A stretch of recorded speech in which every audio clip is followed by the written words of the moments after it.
அஸ்ஸலாமு அலைக்கும் வரஹ்மத்துல்லாஹி வபரகாத்துஹு. தினமும் குர்ஆனில் இருந்து ஒரு கேள்விகள் உங்களிடத்தில் கேட்கப்படும். இன்ஷா அல்லாஹ் இந்த கேள்விக்கான பதிலை கமெண்டில் தெரியப்படுத்தவும்.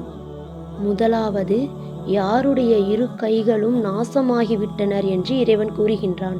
ஆப்ஷன் ஏ ஃபிர்அவுன், ஆப்ஷன் பி அபுலஹாபின், ஆப்ஷன் சி அபுஜஹால்.